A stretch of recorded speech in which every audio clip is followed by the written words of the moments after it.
ഞാൻ നിങ്ങളോടൊരു കാര്യം പറഞ്ഞല്ലോ, ഇനിയുള്ള ക്ലാസ്സിലൊക്കെ ഇച്ചിരി ഭേദമാണ്, നമുക്ക് ഇച്ചിരി എളുപ്പമാണ്. അതാണ് ഒരു പ്രത്യേകത. ഇപ്പം നമ്മൾ എന്ത് പഠിച്ചു?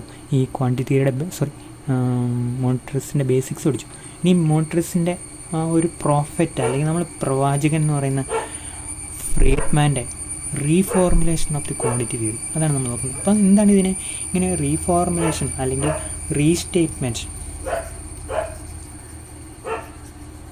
എന്നൊക്കെ പറയുന്നത്? റീസ്റ്റേറ്റ്മെൻറ്റ്, അതിനെ ഒരു ഇൻട്രഡക്ഷൻ എനിക്ക് ഞാൻ പറഞ്ഞോട്ടെ. നമുക്കറിയാം ഈ ക്വാണ്ടിറ്റി തിയറി ഓഫ് മണി നമ്മുടെ മനസ്സിൽ നിൽക്കുന്നത് ഇതാണ്. 45 degree, this is the quantity of money, this is the price level. There is equiproportional relation between the quantity of money and general price level. It is a very primitive aerial version about the relationship between money supply and the price level. It's very simple, simple to understand even for a 4th standard student. അപ്പോൾ ഇതായിരുന്നു classical ഇക്കണോമിക്സിലെ അല്ലെങ്കിൽ classical തിയറിയുടെ monetary theory, ഈ quantity theory of മണി ആയിരുന്നു. ഡവസാൽ, പിന്നെ John Locke, അങ്ങനെയൊക്കെ പറഞ്ഞ് നമ്മൾ കേട്ടിട്ടുള്ള പഴഞ്ചൻ ആൾക്കാർ കൊണ്ടിരുന്ന തിയറി ആയിരുന്നു ഈ ക്വാണ്ടിറ്റി തിയറി. ഈ ക്വാണ്ടിറ്റി തിയറി എന്ന് പറഞ്ഞാൽ just an explanation of the relation between the price level and quantity of മണിയാണ്. അതിനപ്പുറത്തേക്ക് അത് ഒരിക്കലും പോയില്ല. Money is a medium of exchange, money is a veil എന്നൊക്കെ നമ്മൾ പറഞ്ഞിട്ടുണ്ട്. പക്ഷേ ആ തിയറിയെ കെയ്ൻസും മറ്റാൾക്കാരും ഭയങ്കരമായിട്ട് ക്രിട്ടിസൈസ് ചെയ്തില്ലെന്നാക്കി. The relation between these two is neither proportional or direct എന്നൊക്കെ അവർ പറഞ്ഞു. അപ്പോൾ ആ ക്വാണ്ടിറ്റി തിയറിയെ ക്രിട്ടിസൈസ് ചെയ്യുന്നതിൻ്റെ ബേസിലാണ് കെയ്നീഷ്യസ് ഇങ്ങനെ വളരുന്നത്.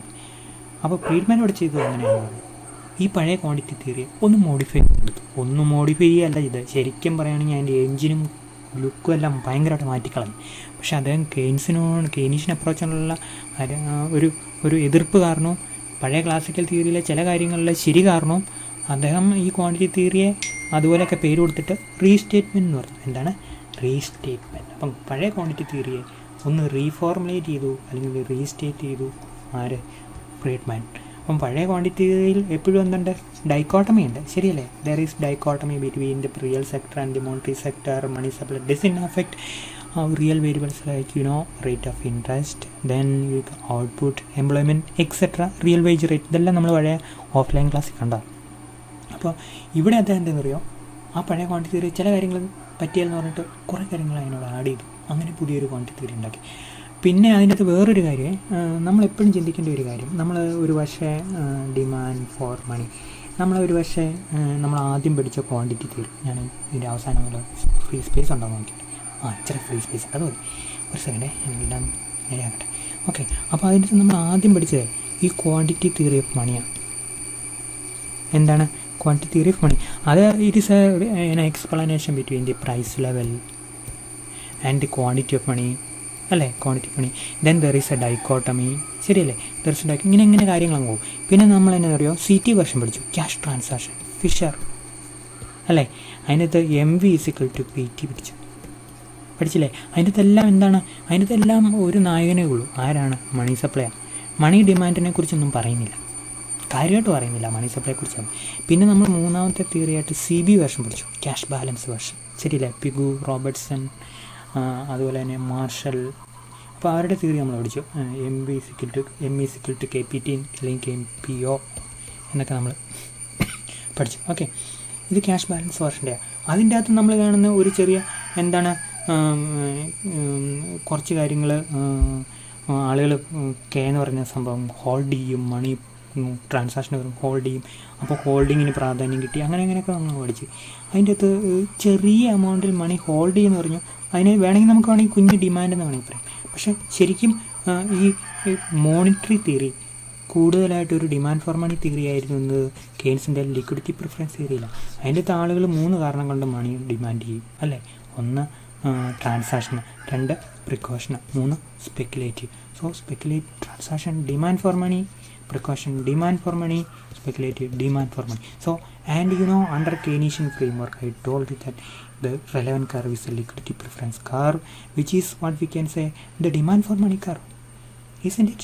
So this is the rate of interest, this is the demand for money, and he said that money supply is exogenously given like MS. It is a straight line, horizontal vertical straight line. Okay, so about this money supply Keynes has not elaborated. anything. So basically his money monetary theory, liquidity preference theory is a demand for money theory. നമ്മൾ കണ്ടതാണ്, ഇതൊക്കെ ഞാൻ നിങ്ങളോട് പറഞ്ഞിട്ടില്ല, demand for money. And after that there came several theories like loanable fund theory, അങ്ങനെയൊക്കെ കുറേ തിയറികൾ വന്നു. Then you can have the quantity theory reformulated by Friedman. Okay, അപ്പോൾ ഇതൊരു ചരിത്രപരമായ ഒരു ടൈം ലൈൻ നമ്മൾ നോക്കും. ഈ ടൈം ലൈൻ്റെ അകത്ത് ശരിക്കും നമ്മൾ LPTക്ക് ശേഷം വെക്കാവുന്നത് ഫ്രീഡ്മാൻ്റെ ക്വാണ്ടിറ്റി തിയറി പണിയാണ്. അപ്പോൾ അതിനെക്കുറിച്ച് നമ്മൾ പഠിക്കാം. അപ്പോൾ അതിൻ്റെ അകത്ത് എന്തൊക്കെ കാണും? ഈ കെയ്ൻസിൻ്റെ തിയറിക്കകത്ത് കുറേ കാര്യങ്ങൾ തെറ്റാണെന്ന് ഇവർ പറയുന്നുണ്ട്.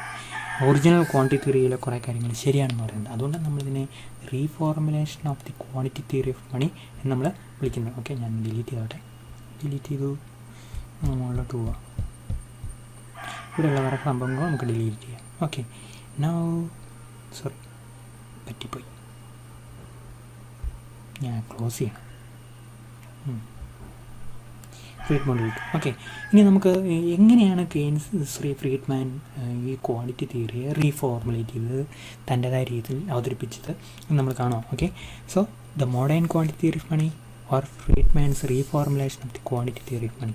The resurgence of interest in quantity theory of money began with Fredman's restatement of the quantity theory. Fredman defined the quantity theory as a theory of the demand for money. അതാണ് അദ്ദേഹം പറഞ്ഞ രണ്ട് കാര്യങ്ങളുണ്ട്. ഒന്ന്, my theory is a theory of the demand for മണി.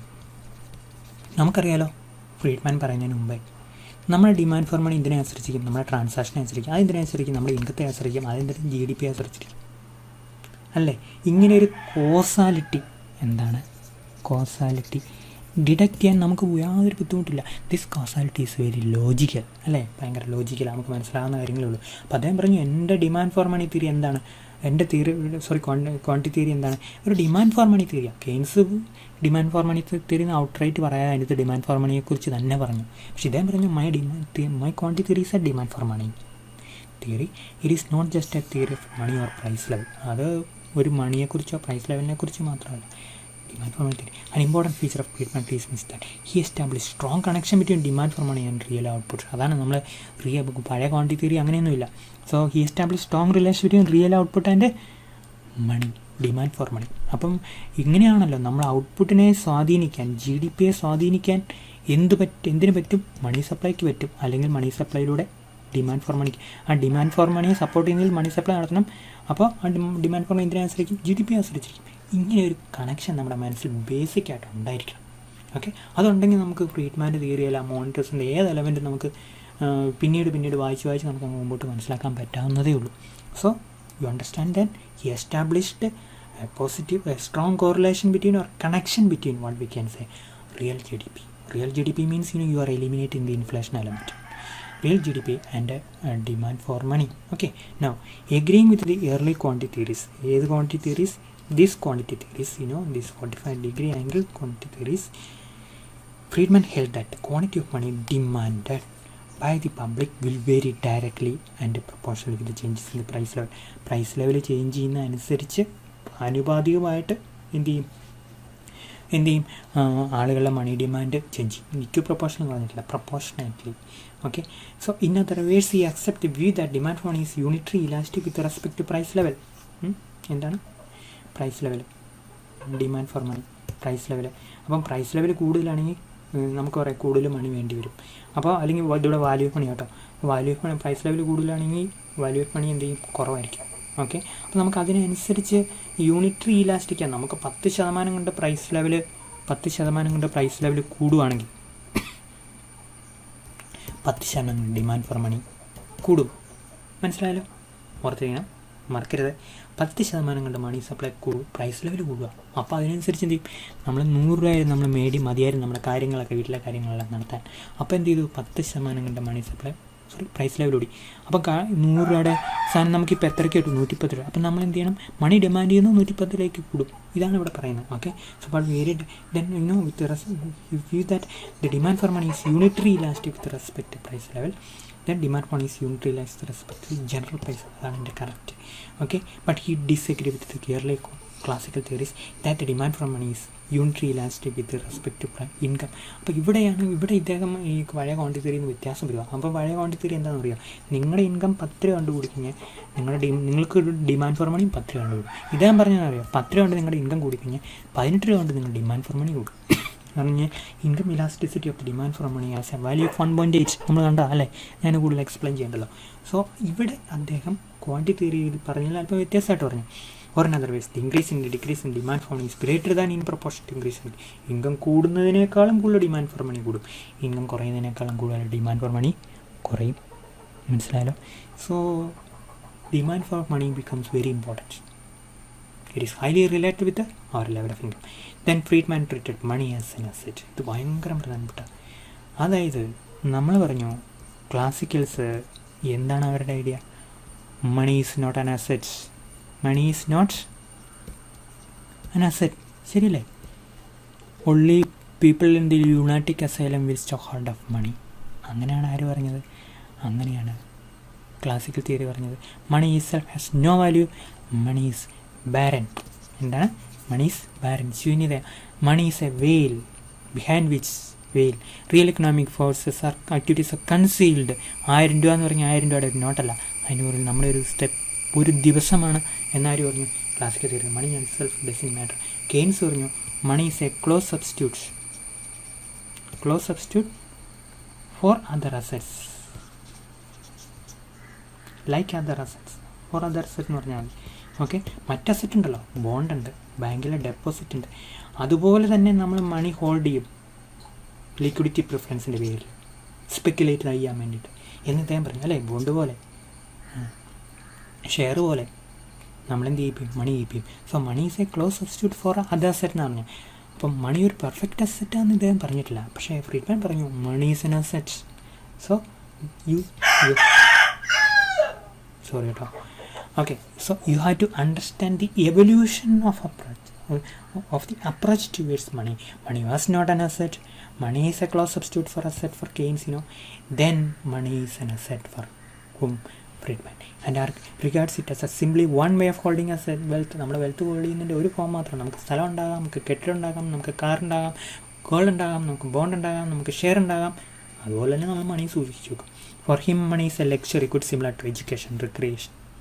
മനസ്സിലായോ? അപ്പോൾ റിക്രിയേഷനും എഡ്യൂക്കേഷനും പോലെ luxury അസറ്റാണ്. ഫ്രീഡ്മാൻ്റെ കാലത്ത് എഡ്യൂക്കേഷൻ ലക്ഷറി ആയിരുന്നു, ഇപ്പോൾ നെസസിറ്റി അല്ലേ. So the most fruitful approach to regard money as one of a sequence of assets on par with bonds, equities, houses, consumer durable, etc. according to Fredman. So you got an idea about the asset nature of money.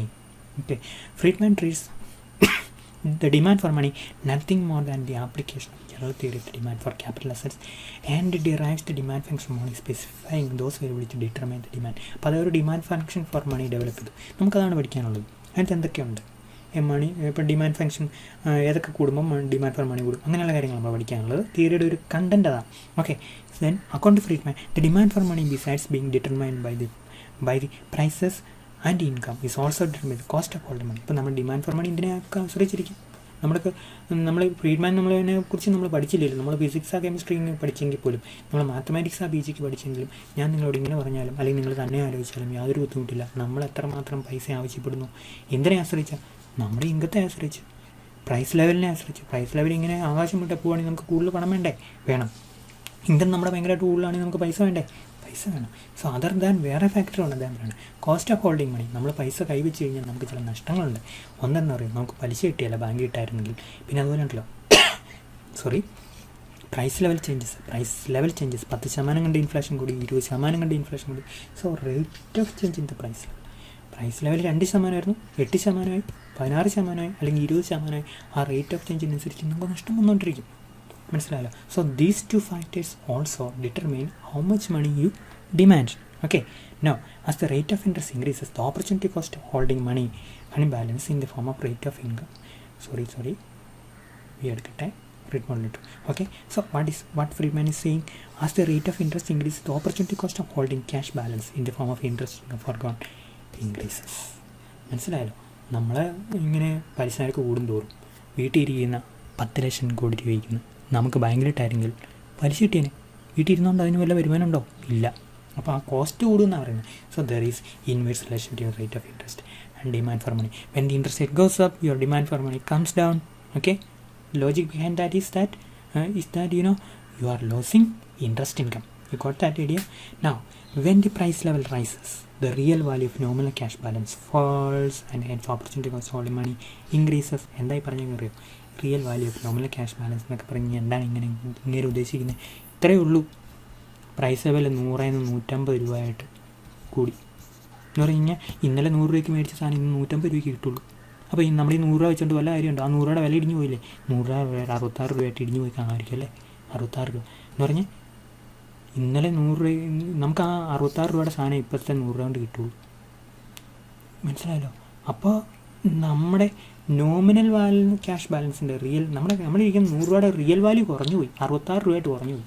66 രൂപയുടെ കഴിഞ്ഞ കൊല്ലം 100 രൂപയ്ക്ക് മേടിച്ച നമ്മൾ ശരിക്കും പറയുകയാണെങ്കിൽ 100 രൂപ സാധനം എന്ന് പറഞ്ഞാൽ നമുക്ക് ഇക്കൊല്ലം 100 രൂപയ്ക്ക് കഴിഞ്ഞ കൊല്ലം 100 രൂപയ്ക്ക് മേടിച്ച സാധനം ഇക്കൊല്ലം നമ്മൾ മേടിക്കുമ്പോൾ കഴിഞ്ഞ കൊല്ലം 66 രൂപയ്ക്ക് കിട്ടിയ സാധനം നമുക്ക് കിട്ടുന്നുള്ളൂ. Okay, so that is the meaning real value of the nominal cash balance. നമ്മുടെ 100 രൂപയുടെ വാല്യൂ കുറഞ്ഞു പോയി, കാരണം പ്രൈസ് ലെവൽ 150 കൂടി, 50% കണ്ട് കൂടി. Friedman identifies the following 4 determinants of the demand for money. താഴെ പറയാം 4 ഘടകങ്ങൾ ഡിമാൻഡ് ഫോർ മണി സ്വാധീനിക്കുന്നുണ്ട്. 1 level of prices, 2 rate of change in the general price. Level of price level എങ്ങനെയാണ്? പ്രൈസ് ലെവൽ ഇങ്ങനെ കൂടിക്കൊണ്ടിരിക്കുന്നുണ്ടോ? കൂടുന്നതിൻ്റെ നിരക്കും ഒരു പ്രധാനപ്പെട്ട, കൂടുന്നുണ്ടോ എന്നുള്ള ഒരു പ്രശ്നമല്ല, അത് മാത്രമാണ് പ്രശ്നം അല്ല, കൂടുന്ന നിരക്കാണല്ലോ കൂടിയ ഏറ്റവും വലിയ പ്രശ്നം. Then the level of real income, നമ്മുടെ വരുമാനം, റിയൽ ഇൻകം, മനസ്സിലായല്ലോ? നമ്മുടെ യഥാർത്ഥ ഇൻകം എത്രമാത്രം കൂടുന്നു. And output in the economy, ഇവിടെ output, real income, all this in the economy, these are real factors. In accordance with the increase in these real factors or demand for money also will increase. Then rate of interest, higher the rate of interest, lower will be our demand for money. Higher the real income, higher will be demand for money. Higher the output, higher will be what? Demand for money. Higher the level of prices, higher should be our what we can say demand for money. ഇനി rate of change അനുസരിച്ച് നമ്മൾ വേണമെങ്കിൽ എന്താ പറയുക, കൂടുതൽ money demand ചെയ്യേണ്ടി വരും നമുക്ക് എന്നാണ്. പക്ഷെ നമ്മൾ മണി സൂക്ഷിച്ച് വെക്കുകയല്ല, അത് വേറൊരു കാര്യം. Friedman says that the wealth can be held by the individual in different forms to maximise utility. ഒരു വ്യക്തി എന്ന നിലയ്ക്ക് നിങ്ങളൊക്കെ ആണെങ്കിൽ, ഉദാഹരണം പറയുകയാണെങ്കിൽ, ഇഷ്ടം പോലെ സ്ഥലമൊക്കെ ഉള്ള ആൾക്കാർ, നമ്മളിപ്പോൾ ആരാണ് സ്ഥലമൊക്കെ ഉള്ളതെന്ന് പറഞ്ഞു കഴിഞ്ഞാൽ, ഇപ്പം കിഴക്കോട്ടൊക്കെ പോവുകയാണെങ്കിൽ നമ്മൾ മനീഷയോ അല്ലെങ്കിൽ ദയയുടെയൊക്കെ വീട്ടിൽ പോവുകയാണെങ്കിൽ ഇതിൻ്റെയൊക്കെ അവിടെ അത്രയും കാണുമല്ലായിരിക്കും. തിരുവനന്തപുരത്തൊക്കെ 5 സെൻറ്റ് സ്ഥലവും നമ്മുടെ അടുത്ത് 5 ഏക്കർ സ്ഥലത്തിൻ്റെ വിലയാണ് ഒരുപോലെയാണ്. അപ്പോൾ അല്ലെങ്കിൽ നമ്മൾ ഇടുക്കിയൊക്കെ പ്രദേശമൊക്കെ ആണെങ്കിൽ അവിടെ എന്ത് ചെയ്യും, ഇഷ്ടംപോലെ സ്ഥലങ്ങൾ. അപ്പോൾ നമ്മുടെ വെൽത്തൊക്കെ അങ്ങനെ ആയിരിക്കും, സ്ഥലത്തിലായിരിക്കും, ശരിയല്ലേ? നമ്മുടെ വെൽത്ത് എപ്പോഴും നമ്മൾ ക്യാഷായിട്ട് വീട്ടിൽ സൂക്ഷിക്കുമോ, ബാങ്കിൽ ഡെപ്പോസിറ്റ് ചെയ്യുമോ, ബോണ്ടായിട്ട് സൂക്ഷിച്ച് വെക്കുമോ, ഷെയർ മേടിക്കണം നിർബന്ധമില്ല. It may be stored in the form of what we can say real estate assets. So Fredman says the wealth can be held in different forms, maybe in land, in building, in consumer goods, in different forms to maximize our utility. He assumed that at any given point of time an individual wealth holders asset portfolio will be divided in some way between human and non-human asset. ഇതാണല്ലോ human wealth non. ഇത്രയും നമ്മൾ ഫ്രീഡ്മാനെ കുറിച്ചെന്ന് പറയുമ്പോഴേ, Friedman ഭയങ്കര modern എന്നൊക്കെ പറഞ്ഞതിൻ്റെ കാരണം അറിയോ, നമ്മൾ ഒരു നല്ല വിദ്യാഭ്യാസം കിട്ടി നല്ല ജോലി കിട്ടിക്കഴിഞ്ഞാൽ നമുക്ക് 10 ഏക്കർ സ്ഥലം മേടിക്കുന്നതിനേക്കാളും മൂല്യം നമുക്ക് ഉണ്ട്, തീർച്ചയായിട്ടും ഉണ്ട്.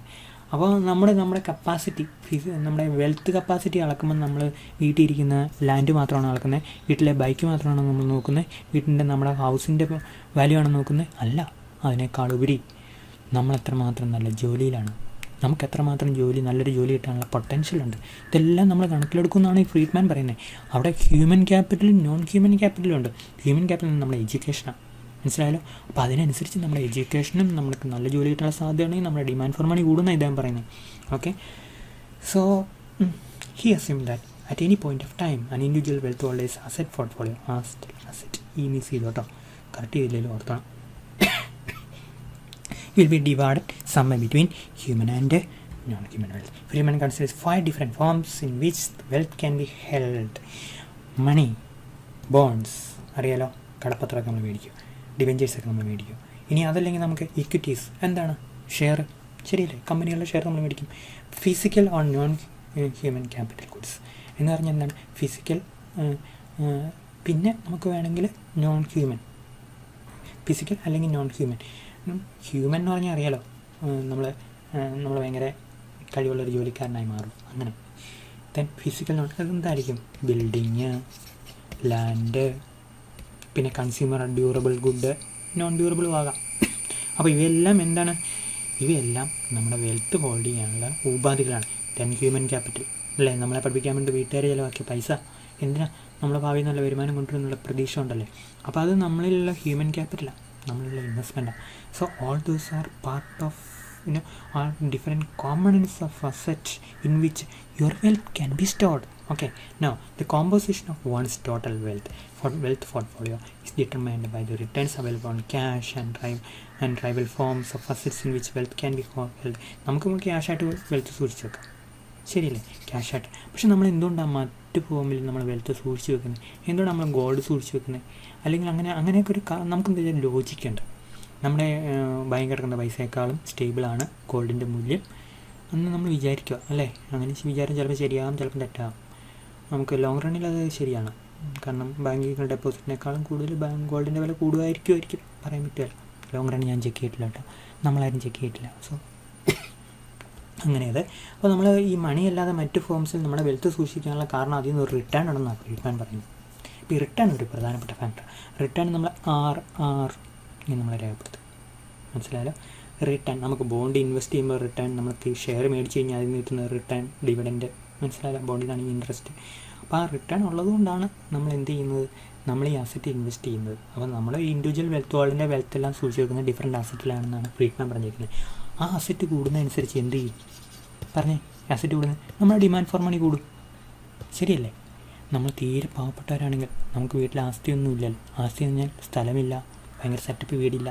അപ്പോൾ സ്വാഭാവികമായിട്ട് നമ്മുടെ പണം മേടിച്ച് ചിലവഴിക്കാനുള്ള നമ്മുടെ ഒരു മോട്ടിവേഷൻ അങ്ങ് കുറയും, ശരിയല്ലേ? മോട്ടിവേഷൻ കുറയല്ലേ? തീർച്ചയായിട്ടും മോട്ടിവേഷൻ കുറയും. അതിൻ്റെ കാരണം എന്താ? നമുക്ക് വീട്ടിൽ ആസ്തിയില്ല. ഭയങ്കര സ്ഥലമൊക്കെ ഉള്ള ആൾക്കാരെ സംബന്ധിച്ചോളം വേണമെങ്കിൽ ഇങ്ങനെ ചിലവാക്കി കഴിഞ്ഞ്, കടമെടുത്ത് ചിലവാക്കി കഴിഞ്ഞാൽ നമുക്ക് വേണമെങ്കിൽ തിരിച്ചടയ്ക്കാനുള്ള ശേഷി നമ്മുടെ വെൽത്ത് വിറ്റാലുണ്ട് എന്ന് ആത്മവിശ്വാസം കൊണ്ടാണ് നമ്മൾ ചെയ്യുന്നത്. നമ്മുടെ ഡിമാൻഡ് ഫോർ മണി ഇപ്പോൾ അതിനെ നമ്മുടെ വെൽത്തിനെ ആശ്രയിച്ചിരിക്കുക അല്ലേ, നമ്മുടെ ലാൻഡിനെ ആശ്രയിച്ചിരിക്കുക. ആ കണക്ഷൻ ഇവിടെ ഓർക്കണം. അതാണ് ഫ്രീഡ്മാൻ ഇവിടെ സജസ്റ്റ് ചെയ്യുന്നത്. അപ്പോൾ നമുക്ക് ഒന്നാമത്തെ കാര്യം, നമുക്ക് പല രീതിയിൽ അസറ്റ് സൂക്ഷിക്കാം, ശരിയല്ലേ? ഈ പറയുന്ന പല രീതിയിൽ നമ്മൾ പറഞ്ഞ land, building, human capital, bond, ബാങ്കിലെ ഡെപ്പോസിറ്റ്, ഇക്വിറ്റീസ് ഒക്കെ നമ്മൾ പറഞ്ഞു. പിന്നെ ഈ അസറ്റ് കൂടുന്നതനുസരിച്ച് നമ്മുടെ ഡിമാൻഡ് ഫോർ മണി കൂടും. ഇത് രണ്ടാമത്തെ ഘടകം നോക്കാം. രണ്ട് അസറ്റ് കൂടുന്നതനുസരിച്ച് എന്ത് കൂടും? ഡിമാൻഡ് ഫോർ മണി കൂടും. ഇതാണ് ഫ്രീഡം പറഞ്ഞത്. ഈ രണ്ട് കാര്യം നമ്മുടെ പ്രൈമറി ആയിട്ട് നമ്മുടെ മനസ്സിൽ നിന്നാൽ മതി.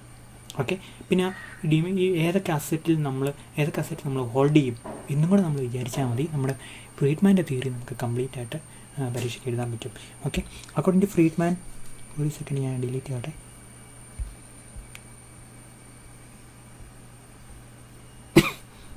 We have to Friedman too. According to Friedman, his demand for money function is stabler than the Keynesian consumption. കണ്ടോ? കെയ്ൻസിൻ്റെ ഒന്ന് ക്രിട്ടിസൈസ് ചെയ്ത് എങ്ങനെയാണെന്ന് കണ്ടോ? നമ്മൾ പറഞ്ഞു കൺസംഷൻ ഫംഗ്ഷൻ ഭയങ്കര സ്റ്റേബിളാന്ന് പറഞ്ഞു. C is a function of Y. പിന്നെ എന്താ പ്രശ്നം ഉണ്ടാക്കുന്നത്? സി പ്ലസ് ആയാലും അൺസ്റ്റേബിളാന്നാണ് കെയ്ൻസിൻ്റെ തിയറിക്കകത്ത് പറയുന്നത്. അപ്പോൾ ഇവിടെ ഇദ്ദേഹം പറയുന്നത് പറയും, കെയ്ൻസിൻ്റെ ഇന്നോവേഷനായിട്ടുള്ള കെയ്നീഷ്യൻ വെഹിക്കിളിൻ്റെ അല്ലെങ്കിൽ റോക്കറ്റിൻ്റെ എഞ്ചിനായിട്ടുള്ള കൺസംഷൻ ഫംഗ്ഷൻ അത് ഭയങ്കര സ്റ്റേബിളാണ്. അതിനേക്കാളും സ്റ്റേബിളാണ് എൻ്റെ demand for money function. Okay, the demand for money function according to Friedman is M is a function of P, RB, RE, 1/P into delta B, P divided delta T, W, Y and mu. M is the total demand for money. എന്താണ്? M is the total demand for money. P is the general price level. Price level കൂടുന്നതനുസരിച്ച് demand for money കൂടും. Okay, then RB is the market bond interest rate. നമുക്ക് bond നമ്മൾ മേടിച്ചിട്ടുണ്ട്, വീട്ടിൽ ഇഷ്ടം പോലെ bond ഇരിപ്പണമെന്ന് നമ്മൾ വിചാരിക്കുക. ബോണ്ട് എന്ന് പറഞ്ഞാൽ കടപ്പത്രം കേട്ടോ. അപ്പോൾ അതിനനുസരിച്ച് നമുക്ക് പലിശ കിട്ടുന്നതനുസരിച്ച് നമുക്ക് കൂടുതൽ പണം ചിലവാക്കാമല്ലോ. ഇനി നമുക്ക് ഇഷ്ടംപോലെ ഇക്വിറ്റി ഉണ്ട്, അതിൽ നമുക്ക് ഡിവിഡൻഡ് കിട്ടി, ഇക്വിറ്റിൻ്റെ ഷെയർ നമുക്ക് അതിനനുസരിച്ച് എന്ത് കിട്ടും? റിട്ടേൺ കിട്ടും, വരുമാനം കിട്ടും. നമ്മളനുസരിച്ച് ഡിമാൻഡ് ഫോർ മണി കൂട്ടും. Then 1/P divided by del P divided by del T is the size of nominal return per 1 unit of physical good. അപ്പോൾ നമ്മൾ ഒരു യൂണിറ്റ് ഫിസിക്കൽ ഗുഡ് വീട്ടിലിരിക്കുന്നത് എന്തായിരിക്കും? സ്വർണ്ണമായിരിക്കും. അതിന് കിട്ടുന്ന വരുമാനം കിട്ടുമോ? ഇല്ല. സ്വർണ്ണത്തിൻ്റെ വാല്യൂ കൂടുന്നതനുസരിച്ച്. അല്ലെങ്കിൽ നമുക്ക് വീട്ടിൽ എന്താ ഫിസിക്കൽ ഗുഡായിട്ട് വേറെ എന്തുള്ള വേറെ നമുക്ക് ലാൻഡ് ഉണ്ട്, ലാൻഡിൽ നിന്ന് കിട്ടുന്ന വരുമാനം. അപ്പോൾ 1 രൂപ ലാൻഡ് ഉണ്ടെങ്കിൽ, 1 രൂപയുടെ ലാൻഡ് ഉണ്ടെങ്കിൽ അതിന് എത്ര പൈസ വരുമാനം കിട്ടും? 15 പൈസ വരുമാനം കിട്ടും അല്ലേ? അപ്പോൾ അങ്ങനെ എത്രമാത്രം ലാൻഡിൽ നിന്ന് റിട്ടേൺ കിട്ടും. പിന്നെ അല്ലാതെ W is the ratio of non human wealth to human capital. Human wealth നമ്മളിപ്പോൾ നമ്മൾ തന്നെ ഒരു സ്വത്താണ് അല്ലേ? വീട്ടുകാരങ്ങനെയാണല്ലോ നമ്മളെക്കുറിച്ച് ചിന്തിക്കുന്നത്. നമ്മൾ തന്നെ ഒരു സ്വത്താണ്. അപ്പോൾ അതിൽ നമുക്ക് വരുമാനം കിട്ടും എന്നുള്ള പ്രതീക്ഷ കൊണ്ട് ചെയ്യുന്ന ആൾക്കാർ, നമ്മുടെ പേരൻസ് നമ്മൾ ഇൻവെസ്റ്റ് ചെയ്യുകയാണല്ലോ. അപ്പോൾ അങ്ങനെ നമ്മൾ നോക്കുകയാണെങ്കിൽ നമ്മുടെ വീട്ടിലെ മൊത്തം സ്വത്ത് ഒരു 20 ലക്ഷം രൂപ. നമ്മൾ ഇൻവെസ്റ്റ് ചെയ്ത് എത്ര? ഒരു 5 ലക്ഷം രൂപ. വർഷങ്ങളായിട്ട് ഇൻവെസ്റ്റ് ചെയ്ത് 5 ലക്ഷം രൂപയെങ്കിലും കാണും. ഫ്രീ ആയിട്ട് പഠിപ്പിച്ചതിനൊക്കെ നമ്മൾ വെള്ളം കൂട്ടിയാലും പൈസ പേരൻസ് മുടക്കിയിട്ടുണ്ട്. അപ്പോൾ 5 ലക്ഷം രൂപ ആ റേഷ്യോ. അപ്പോൾ എത്ര വരും? ഇതെത്ര വരും? 4:1.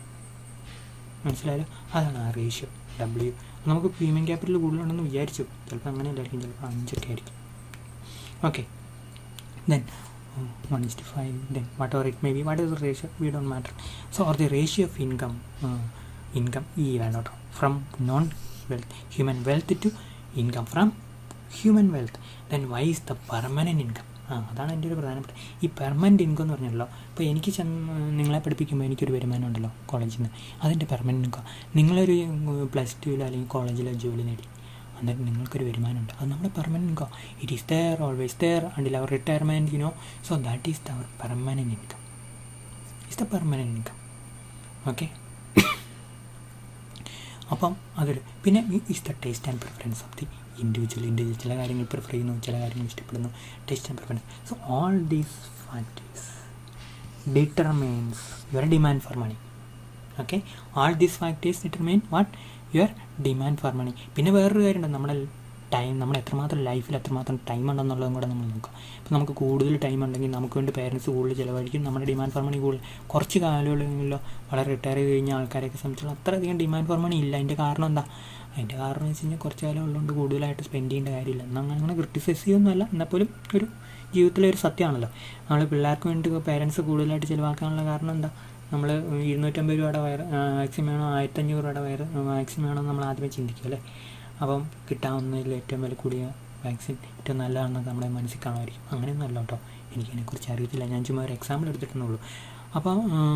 അപ്പോൾ അതിനുവേണ്ടി നമ്മൾ പേരൻസ് നമുക്ക് കൊണ്ട് മുതൽ മുടക്കുക. കാരണം എന്താ? നമ്മൾ ഭാവിയാണ് എന്ന് വിചാരിച്ച്. അപ്പോൾ അതുകൊണ്ട് നമ്മുടെ ലൈഫ് ടൈം ഒരു പ്രധാനപ്പെട്ട ഒരു ഘടകമാണ്. Then one of the important determinants of demand for money according to Fredman is permanent income. എന്താണ് പെർമനൻറ്റ് ഇൻകം? നമ്മൾ വൈ എന്ന് പറഞ്ഞ് ഇവിടെ കണ്ടായിരുന്നല്ലോ അല്ലേ? നമുക്ക് കിട്ടുന്ന സ്ഥിര വരുമാനം പെർമനൻറ്റ് ഇൻകം. അസറ്റൊക്കെ കാണും, ഹ്യൂമൻ വെൽത്തും കാണും, ബോണ്ടും കാണും, ബാങ്കിങ് ഡെപ്പോസിറ്റും ഷെയർ ഹോൾഡിങ് കാണും. പക്ഷെ പ്രധാനപ്പെട്ട ഒരു കാര്യം എന്ന് പറഞ്ഞാൽ എന്താണ്? പെർമനൻറ്റ് ഇൻകം, നമ്മുടെ സ്ഥിര വരുമാനം എന്ന് നൽകി. ചിലപ്പോൾ ഒരു വശത്ത് നമുക്ക് എന്താണ് നമുക്ക് വേണമെങ്കിൽ തിരുവനന്തപുരത്തൊക്കെ ആണെങ്കിൽ ജിജിൻ്റെ വീടിൻ്റെ അടുത്ത് വേണമെങ്കിൽ കടമുറികളൊക്കെ ഉണ്ടാക്കി കൊടുക്കുന്ന ഇഷ്ടം പോലെ റെൻറ്റ് കിട്ടും, അതായിരിക്കും ഭയങ്കര വരുമാനം. അതല്ലെങ്കിൽ നമ്മൾ ഇങ്ങോട്ടൊക്കെ നമ്മുടെ കൂത്താട്ടുകുളത്തൊക്കെ ഉള്ള ഈ വേറെ ഗോവിൻ്റെ ഒക്കെ വീടിൻ്റെ അടുത്തൊക്കെ ആണെങ്കിൽ കുഞ്ഞ് ബിസിനസ്സായിരിക്കും നമ്മുടെ പെർമനൻറ്റ് ഇൻകം. ഇനി അതല്ലെങ്കിൽ കിഴക്കോട്ടൊക്കെ പോവുകയാണെങ്കിൽ ആർദ്രയ്ക്കൊക്കെ നേരത്തെ ബിസിനസ് ഉണ്ട്. അപ്പോൾ ബിസിനസ് എന്നൊരു പെർമനൻറ്റ് ഇൻകം. അല്ലെങ്കിൽ ദയയുടെ മനീഷയൊക്കെ അടുത്തൊക്കെ ആണെങ്കിൽ ഇഷ്ടംപോലെ അവിടെയൊക്കെ എസ്റ്റേറ്റ്, ആദ്യം നമുക്കൊരു പെർമനൻറ്റ് ഇൻകം കാണും. പെർമനൻറ്റ് ഇൻകം നമ്മുടെ ജോലി എന്നുള്ള വരുമാനമാണോ നിർബന്ധമില്ല. So every day or every month you get an income from your asset and you call it as permanent income. Okay, in order to achieve equilibrium between demand for money and supply of money, permanent income must be the equilibrium factor. Any discrepancy between two can be reconciled by variation in permanent income and not by rate of interest. permanent income മാറ്റത്തിലൂടെ എന്തുണ്ടാവും? മണി സപ്ലൈയിലും demand for മണി മാറ്റം ഉണ്ടാവും, അതിനനുസരിച്ച് supply മണിയിൽ മാറ്റം വേണം. Permanent income ഒരു പ്രധാനപ്പെട്ട ഫാക്ടറാണ് എന്നാണ് ഫ്രീഡ്മാൻ പറയുന്നത്. Then next we are coming to the main difference between the old quantities theory or the old school or the modern quantity theory of money. The main difference is that the old quantity theory is a theory of the price level. നമ്മൾ പറഞ്ഞ ഈ 45 degree there is quantity of money, price level. It's basically a theory of the price level, nothing more than that, money price level. Whereas the modern quantity theory is a theory of the demand for money. അതാണ് നമ്മൾ നേരത്തെ പറഞ്ഞിട്ടുള്ള കാര്യമാണല്ലോ. Old quantity theory, it remains as the theory of the price level, whereas the modern quantity theory is the theory of the demand for money, which connects prices and outputs. അതാണ് Friedman ഇതിൻ്റെ അകത്ത് നമ്മൾ നേരത്തെയും കണ്ടതാണ്. എന്താണ് ഈ ഔട്ട്പുട്ടിനെ കുറിച്ച് ഇത് മെൻഷൻ ചെയ്യുന്നുണ്ട്. അതുപോലെ തന്നെ പെർമനൻ്റ് ഇൻകത്തെക്കുറിച്ച് അദ്ദേഹം മെൻഷൻ ചെയ്യുന്നുണ്ട്. ശരിയല്ലേ? പ്രൈസ് ലെവലും മണി സപ്ലൈയും തമ്മിൽ മാത്രമാണ് പറയുന്നത്? അല്ല. അതുകൊണ്ട് ഇങ്ങനെയൊരു ബന്ധം ഇവിടെ ഉണ്ട്. Then, in the modern quantity theory, there is direct relation between money supply and income. Modern money supply income direct വന്നത്. ഓൾഡ് ക്വാണ്ടിറ്റി തിയറിയിൽ അതില്ല. Velocity of circulation money is constant in the old quantity theory. എപ്പോഴും 3 2 അല്ലെങ്കിൽ 2.5 4 അനുസരിച്ച് velocity of circulation money is how many time money rotates during a period of time is called velocity of circulation money. അത് കോൺസ്റ്റൻ്റാണ്. ഒന്നെങ്കിൽ 3 ആയിരിക്കും. For Friedman എവിടെ? Old quantity theory. For Friedman new quantity theory or reformulated quantity theory or restated quantity theory. Under that theory, the velocity of circulation money is not constant, but is a stable function of a number of variables such as real income. നമ്മുടെ real income പോലെയുള്ള മറ്റു പല ഫാക്ടേഴ്സും അനുസരിച്ച് എന്തുണ്ടാവും? Velocity of circulation of money കൂടുകയോ കുറയുകയോ ഒക്കെ ചെയ്യും. മനസ്സിലായല്ലോ?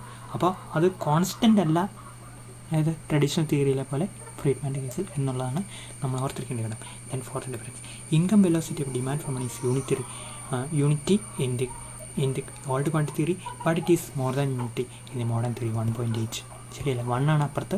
10 രൂപ ഇൻകം കൂടി 10 രൂപ ഡിമാൻഡ് ഫോർ മണി കൂടും. 10 രൂപ ഇൻകം കൂടി കഴിഞ്ഞാൽ 18 രൂപ ഉണ്ട് ഡിമാൻഡ് ഫോർ മണി കൂടും ഏറെ ഫ്രീഡ്മാനിൽ. So that is another difference between what we can say the old quantity theory and new quantity theory. Then according to Fredman, who is a real quantity theorist? Fredman is a real quantity theorist. He has belief in quantity theory, and similarly there were predecessors to him like the old quantity theory. Then who is a real quantity theorist? According to Fredman, for a quantity theorist, demand for money is highly stable. ഏറ്റവും പ്രധാനപ്പെട്ട കാര്യം, demand for money stable ആയിരിക്കണം. There should be stable demand for money. Okay, ഭയങ്കര stable ആയിരിക്കണം. പറഞ്ഞല്ലോ, Fredman's demand for money function is stabler than the the Keynesian consumption function. Okay, then important factors affecting demand for money are independent from a lot of independent of those which affect supply of money. എന്ന് പറഞ്ഞാൽ demand for money affect ചെയ്യുന്ന factor ഒരു കാരണവശാലും supply of money affect ചെയ്യില്ല, അല്ലെങ്കിൽ supply of money affect ചെയ്യുന്ന factor ഒരു കാരണവശാലും ഡിമാൻഡ് ഫോർ മണിയെ അഫക്റ്റ് ചെയ്യില്ല. രണ്ടും രണ്ടായിട്ട് നിൽക്കും. Okay, so that's the second common feature between old quantity theorist and the new quantity theorist. Now the third feature, regarding interest rate. Interest rate is a real phenomenon. നമ്മൾ old quantity theory പഠിച്ചു, ആരുടെ? Classical തിയറിയിൽ. ഇത് investment ആണ്, ഇത് savings ആണ്, ഇത് rate of interest ആണ്. മനസ്സിലായല്ലോ? സോ ഇത് സേവിങ്സും ഇൻവെസ്റ്റ്മെൻറ്റും. അപ്പോൾ interest rate is a real phenomenon. ഇവിടെ ഫ്രീഡ്മാനും പറയുന്നതാണ് interest rate is a real phenomenon.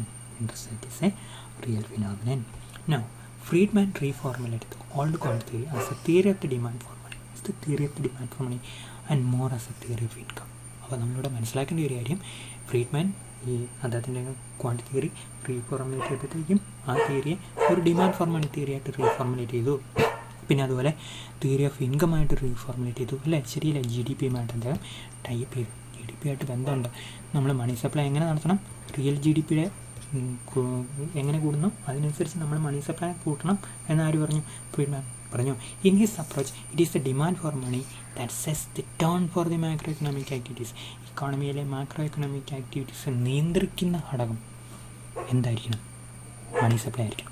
അതുപോലെ ഡിമാൻഡ് ഫോർ മണി ആയിരിക്കണം. ഡിമാൻഡ് ഫോർ മണിയാണ്. ഡിമാൻഡ് ഫോർ മണിക്ക് അനുസരിച്ച് നമ്മൾ എന്ത് ചെയ്യും? മണി സപ്ലൈ കൂട്ടുക തന്നെ ചെയ്യും.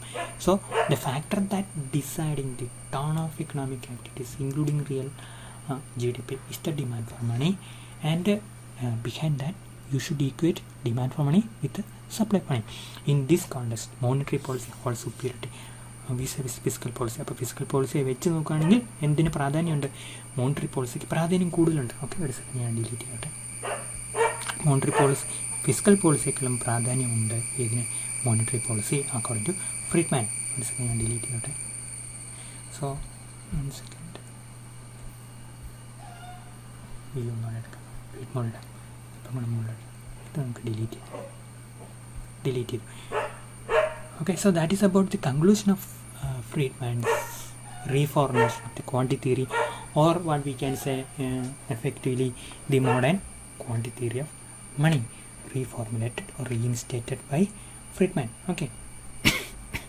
അപ്പം ഞാൻ ഈ തിയറി നമുക്ക് ആയിട്ട് തീർച്ചയായിട്ടും നിങ്ങളോട് ചോദിക്കും. ഭയങ്കര പ്രധാനപ്പെട്ടാണ്. നിങ്ങൾ പരീക്ഷയ്ക്ക് നന്നായിട്ട് പഠിച്ച് ഞാൻ ഭയങ്കര ബ്രീഫായിട്ടൊരു അണ്ടർ ഗ്രാജുവേറ്റ് ലെവലിലാണ് ഈ നോട്ട്. ഭയങ്കര ഡീറ്റെയിൽ ആയിട്ട് നമുക്ക് തയ്യാറാക്കാൻ പറ്റിയില്ല, അല്ലെങ്കിൽ അങ്ങനെ ഉദ്ദേശിച്ചില്ല. പറ്റിയില്ലെന്നല്ല, അങ്ങനെ ഞാൻ നോക്കിയിട്ട് അങ്ങനെ കോംപ്ലിക്കേറ്റഡ് ആയിട്ട് നമുക്ക് എടുക്കാൻ ഇപ്പോൾ ഉള്ളൊരു ഓൺലൈനിൽ നമുക്കതിനൊരു സാധ്യത കുറവ്. നമുക്ക് ഭയങ്കര സിമ്പിളായിട്ടാണ് ഞാനത് ചെയ്ത് വെച്ചേക്കുന്നത്. സിമ്പിളായിട്ട് ചെയ്ത് വെച്ചേക്കുന്നത് നിങ്ങൾക്ക് ഓൺലൈനായിട്ട് പഠിപ്പിക്കുമ്പോൾ മനസ്സിലാകണം, ബുദ്ധിമുട്ടുണ്ടാകരുത് ഒരു ആംഗിളിലാണ്. അപ്പോൾ അതനുസരിച്ച് നിങ്ങൾക്ക് വേണമെങ്കിൽ കൂടുതൽ തന്നെ വായിക്കാം, കുഴപ്പമൊന്നുമില്ല. കൂടുതൽ തന്നെ വായിക്കാം. ഇതിൻ്റെ ബേസ് വെച്ച് നമുക്ക് സുഖമായിട്ട് വായിച്ചു പോകാമെന്നുള്ളൂ. പക്ഷെ നമുക്ക് ഇത് കൂടുതൽ ഡീപ്പിലെടുത്ത് കഴിഞ്ഞാൽ നിങ്ങൾക്ക് ഓൺലൈൻ മനസ്സിലാകാൻ പാടില്ല. അതുകൊണ്ടാണ് ഞാൻ ഇത് വളരെ സിമ്പിളായിട്ട് ഒരു എസ്സേ ചോദിച്ചു കഴിഞ്ഞാൽ പറയത്തക്ക രീതിയിലാണ് നമ്മൾ ഈ ഫ്രീഡ്മാൻ്റെ റീഫോർമുലേഷൻ ഓഫ് ദി ക്വാണ്ടിറ്റി എന്നുള്ള ടോപ്പിക് കൈകാര്യം ചെയ്യുന്നത്. അപ്പോൾ നിങ്ങൾക്ക് കൂടുതലായിട്ട് എവിടെയെങ്കിലും ഏതെങ്കിലുമൊക്കെ ഇഷ്ടംപോലെ സോഴ്സുകളുണ്ട്, ഇഷ്ടംപോലെ സോഴ്സുകളുണ്ട്, ധാരാളമുണ്ട്. ഇത് 2-3 പേജ് 4 പേജ് കൂടുതൽ ഇല്ല. എത്ര പേജ് ഉണ്ട്?